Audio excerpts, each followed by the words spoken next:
Hello guys, welcome back to my channel. I hope you all are good well etcetera. आप बहुत अच्छे होंगे। तो पिछली बार जो मैंने वीडियो बनाई थी उस पर रिस्पांस काफ़ी अच्छा आया था, तो मैंने सोचा इस बार भी कुछ ऐसा ही समथिंग न्यू पे ही ट्राई करना चाहिए। मैंने आप लोगों के कमेंट पढ़े थे। कमेंट में कुछ ऐसा था कि समथिंग न्यू, मिसअंडरस्टैंडिंग, व्लॉगिंग मैं बहुत जल्दी करूँगी। मैं कहीं घूमने जाऊंगी तो मैं व्लॉगिंग ज़रूर करूँगी और आप लोगों को भी वो जगह ज़रूर दिखाऊंगी अपनी वीडियो के साथ। लेकिन दूसरे जो टॉपिक थे वो था मिसअंडरस्टैंडिंग और समथिंग न्यू जो टॉपिक था। तो समथिंग न्यू तो हमारा यही हो गया कि आज हो गया, और वो समथिंग न्यू क्या है, वो है मिसअंडरस्टैंडिंग। तो आज का टॉपिक क्या होगा? मिसअंडरस्टैंडिंग।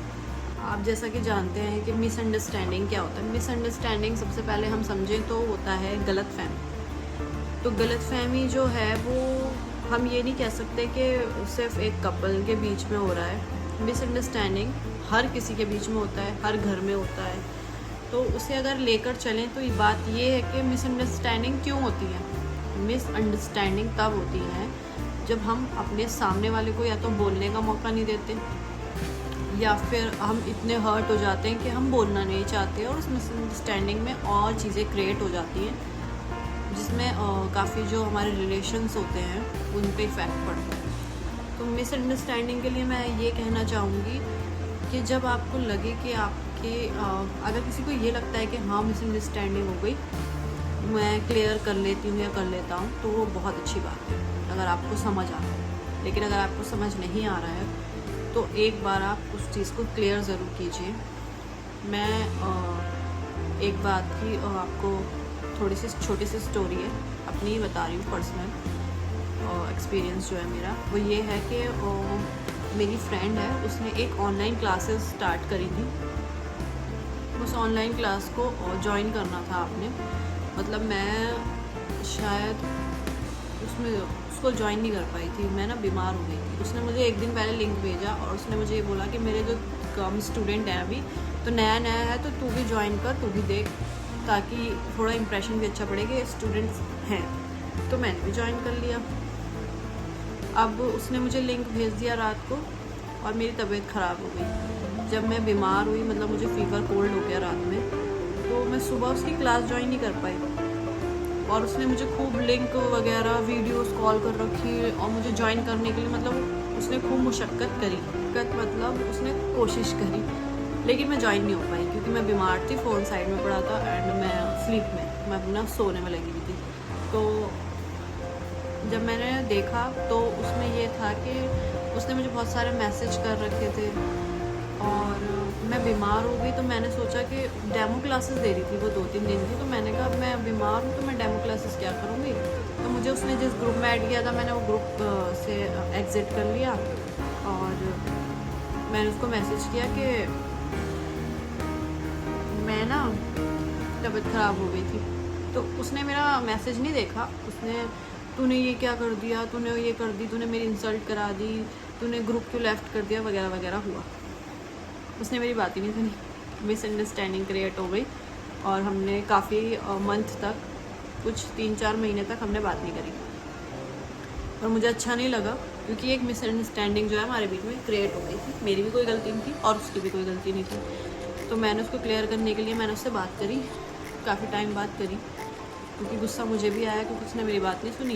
गुस्सा उसे आया कि उसे ऐसा लगा मैंने गलत कर दिया। तो मैंने उससे बात करी, मैंने उससे कहा कि ऐसे ऐसे मैं बीमार हो गई थी, मैंने इस वजह से ग्रुप लेफ्ट कर दिया। उसने बोला कि मुझे ऐसा लगा मेरी इंसल्ट हो गई है, बट दूसरे स्टूडेंट्स को ऐसा लगा कि इसकी क्लास छोड़ के जा रहे हैं, लेकिन सिर्फ मैंने ही लेफ़्ट किया था और किसी ने नहीं किया था। तो ऐसा लगना मुमकिन ही नहीं था कि किसी और को लगे। उसने भी अज्यूम कर लिया और मैंने भी अज्यूम कर लिया कि ये बहुत बोलती है, इन्हें मुझे यूँ हो गया मिसअंडरस्टैंडिंग हुई। उसके बाद मैंने वो क्लियर करवाई।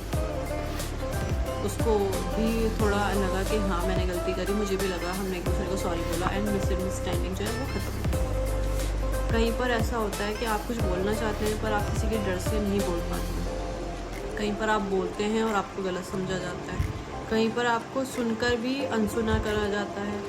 कहीं पर मतलब ऐसे बहुत से रिश्ते हैं जहाँ पे ये सब प्रॉब्लम्स आती हैं। तो मेरी एक ही रिक्वेस्ट है सबसे कि जब आपको ऐसा लगे कि सामने वाला हमारी नहीं सुन रहा है, तो आपको कोशिश करनी है कि आप उसको सुने, मतलब उसको बोलें कि वो आपको सुने। आपको कोशिश करनी है कि आप अपना जो भी आपकी प्रॉब्लम है या आपने जो भी किया है उसका आप उसको रीज़न दें, वो आपको देना ही पड़ेगा। मिसअंडरस्टैंडिंग ये होगी कि उसने आपको कुछ बोला और आपने उसको ये सोच कर कि तो मेरी सुनी नहीं रहा, जवाब नहीं दिया और वो रिलेशन थोड़ा बिगड़ गया। तो इसका ये वो है कि आप बोलें। मिसअंडरस्टैंडिंग जितनी जल्दी क्लियर होती है उतना अच्छा होता है। और कुछ तो सालों तक चली जाती है, कुछ तो मतलब इतनी हो जाती है कि लोग आपको हमेशा ज़िंदगी में गलत ही समझते रहेंगे। तो मिसअंडरस्टैंडिंग जो है वो आपको हटानी ही पड़ेगी अपनी ज़िंदगी से। वो कोई से भी रिलेशन में हो सकती है, मैं ये नहीं कह रही हूँ बड़े या छोटे। आजकल एक मिसअंडरस्टैंडिंग ये हो गई है कि जनरेशन जो हो गई है हमारी, जनरेशन गैप हो गया है। आपने देखा होगा बहुत सारी वीडियो में लोग बताते हैं जनरेशन गैप की वजह से इसने ये नहीं समझते, वो नहीं समझते। जनरेशन गैप की वजह से सच में ये सब हो रहा है। देखो, हमसे जो बड़े हैं उनकी जो जनरेशन थी वो अलग थी, मेरी जो जनरेशन वो अलग है, और मेरे जो आगे जनरेशन आएगी या आई है, जो आ चुकी है, वो अलग है। लेकिन हमें इन चीज़ों को बैलेंस करके चलना होगा। जब तक हम इन चीज़ों को बैलेंस नहीं करेंगे, हमारी लाइफ में, हमारे रिलेशन में, सब चीज़ों में हमें प्रॉब्लम होगी। जनरेशन गैप ये होता है कि किसी के पेरेंट्स हैं, अब वो बच्चा उनको समझाना चाह रहा है कि ये जो जनरेशन है इसमें ऐसे मतलब ऐसे पढ़ाई होती है। अब आपने फ़ोन ही देख लिया, हमारी मैं जो जनरेशन में हूँ उसमें फ़ोन थे भी, नहीं थे और हैं भी। मुझसे पहले वाले जो लोग थे उन पे फ़ोन नहीं थे, और मुझसे जो अब आगे लोग हैं उन पे फ़ोन ही है स्टार्टिंग से। और मैं ऐसी हूँ कि मेरे टाइम पे, मतलब जब मैं बहुत छोटी थी तब वो फ़ोन नहीं थे। जब मैं बड़ी हुई तो फ़ोन मतलब इतना आज ले लिया है कि फ़ोन मतलब आपको हर जगह मोबाइल फ़ोन ही सबके हाथ में दिखता है। तो मैं उस जनरेशन को गैप लेके चली। मैंने बिना जनरेशन के ही अपना स्कूलिंग पूरा किया है। फ़ोन थे, मतलब ऐसा नहीं है फ़ोन नहीं थे, इतनी भी पुरानी नहीं हूँ मैं, लेकिन फ़ोन थे, लेकिन मैंने यूज़ नहीं किया। हम साइबर जाते थे इंटरनेट यूज़ करने के लिए। मैंने अपना आई थिंक 9th या 8th में हमारे घर में वो फ़ोन था स्क्रीन टच बढ़िया वाला। उससे पहले भी काफ़ी आ चुके थे, तो स्क्रीन टच जब था तो हमने तब थोड़ा चलाना सीखा था उसे। आजकल छोटे बच्चे ही चला लेते हैं, लेकिन उससे पहले जो हम नहीं चलाते थे वो ये था कि हम बाहर जाके खेलते थे। हमारी मम्मी हमें ज़बरदस्ती घर में लेके आती थी कि घर चलो। अब हम बच्चों को बाहर भेजते हैं कि तुम बाहर जाके खेलो, फ़ोन में मत खेलो।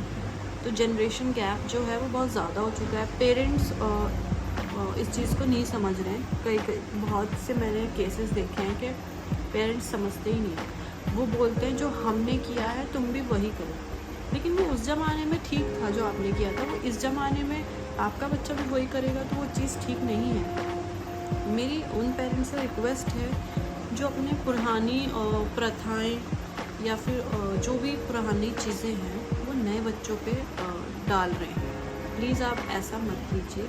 कुछ बच्चे ऐसे होते हैं जो ये सब नहीं बोल पाते, जो ये सब सोच नहीं पाते हैं, समझ नहीं पाते हैं। उन्हें ऐसा लगता है कि आप उनको समझ नहीं पाते, आप उनके साथ गलत कर रहे हो। वो उनके दिल में और दिमाग में बैठ जाता है कि आप उनके लिए सही नहीं। मेरी ना हम्बल रिक्वेस्ट है पेरेंट्स से और कुछ बच्चों से भी। कुछ बच्चों का भी ऐसे ही सीन रहता है कि वो समझते ही नहीं है। उनके पेरेंट्स उन्हें अच्छा भी समझा रहे होते हैं तो वो गलत समझते हैं। कुछ के उनके ऊपर मतलब जो चीज़ें कंडीशंस है उनके ऊपर डाल रहे हैं। तो आज की जनरेशन में ऐसा नहीं है। कुछ बच्चे आपके सामने बोल भी नहीं पाते और उनको अंदर ही अंदर अजीब और ये सब फील होता है। तो मिसअंडरस्टैंडिंग जो है वो हम खुद क्रिएट कर रहे हैं। जनरेशन गैप की वजह से मिसअंडरस्टैंडिंग्स हो रही हैं। तो मैं पेरेंट्स और चिल्ड्रंस दोनों को बोलना चाहूँगी कि आप लोग अपने पेरेंट्स को समझें, उन्हें समझाएं, और किसी पेरेंट्स को समझाना है तो वो अपने बच्चे को समझाएं। लेकिन जो जनरेशन की मैंने बात की है ना, देखिए जनरेशन ये है कि कि पहले जो होता था ना वो अब आप सोचेंगे कि हो, तो वो नहीं होगा। पहले आपके बच्चे आपके पास फ़ोन नहीं था, पर अब आपके बच्चे के पास फ़ोन है। आप जो कर सकते थे वो बहुत अच्छा था, बेहतर था, लेकिन आपका बच्चा जो करता है वो भी अच्छा है, वो भी बेहतर है, वो कर सकता है। आपको सिर्फ मोटिवेट करना है। आपको अपने बच्चे को ये नहीं है कि मतलब अगर उससे ज़रा सी भी छोटी सी भी गलती हो गई तो आपने ये बोल देना है कि आजकल के बच्चे ऐसे हैं, इनसे तो ये भी नहीं होता, वो भी नहीं होता। तो मैं सिर्फ इस चीज़ की बात कर रही हूँ। तो जनरेशन गैप में जो मिसअंडरस्टैंडिंग होती है, मैं आजकल वो बहुत देख रही हूँ और बहुत ज़्यादा हो रही है। तो मैं सबसे ही रिक्वेस्ट करूँगी पेरेंट्स से, चिल्ड्रन से, कि ऐसा आप ना करें। आप थोड़ा सोच समझ कर ही करें जो करना चाहते हैं। तो हमारी मिसअंडरस्टैंडिंग एक जनरेशन वाली बहुत ज़्यादा चल रही थी, तो मैंने इसी टॉपिक को लिया और आपसे शेयर किया। और मैं चाहती हूँ कि किसी के बीच में भी मिसअंडरस्टैंडिंग ना हो, आपके और मेरे बीच में भी ना हो, और दुनिया में किसी के बीच में मिसअंडरस्टैंडिंग होती है। अगर आप देख भी रहे हैं कि आपके आसपास भी किसी से मिसअंडरस्टैंडिंग हो रही है किसी के बीच में, तो आप प्लीज़ उसको सॉल्व करने की कोशिश कीजिए। क्या पता उस मिसअंडरस्टैंडिंग को सॉल्व करके किसी का रिश्ता बच जाए, किसी की जान बच जाए, कुछ भी मतलब उसके लिए अच्छा हो जाए। तो प्लीज़ उनकी भी हेल्प कीजिए, अपनी भी हेल्प कीजिए। अभी भी वक्त है। अगर आपका भी ऐसे ही किसी के साथ हो रखा है मिसअंडरस्टैंडिंग, तो उसको क्लियर कीजिए अभी, उसको सॉरी। और सॉरी बोलने में देखो, मैं 10 बार आप मुझसे कहो मैं सॉरी बोल दूँगी, सॉरी बोलने में इट्स नॉट अ प्रॉब्लम। आप ये कभी कभी ऐसा होता है कि हम गलत नहीं होते, हमें तब भी सॉरी बोलना पड़ता है। क्यों? क्योंकि वो ज़रूरी हो जाता है। तो ज़रूरत को भी आप समझें। सॉरी बोलने से आप बिल्कुल छोटे नहीं होंगे, उस चीज़ को बिल्कुल हटा दीजिए। तो वीडियो कैसी लगी ये भी बताइएगा, कमेंट कीजिएगा नेक्स्ट टॉपिक, और अगली बार मिलेंगे। और मेरी वीडियो कैसी लगी कमेंट करके बताइएगा। चैनल को सब्सक्राइब कर लीजिएगा नेक्स्ट वीडियो के लिए, और वीडियो को लाइक कीजिए, शेयर कीजिए, और मेरे साथ बने रहिए। तब तक के लिए बाद में मिलेंगे। Bye bye.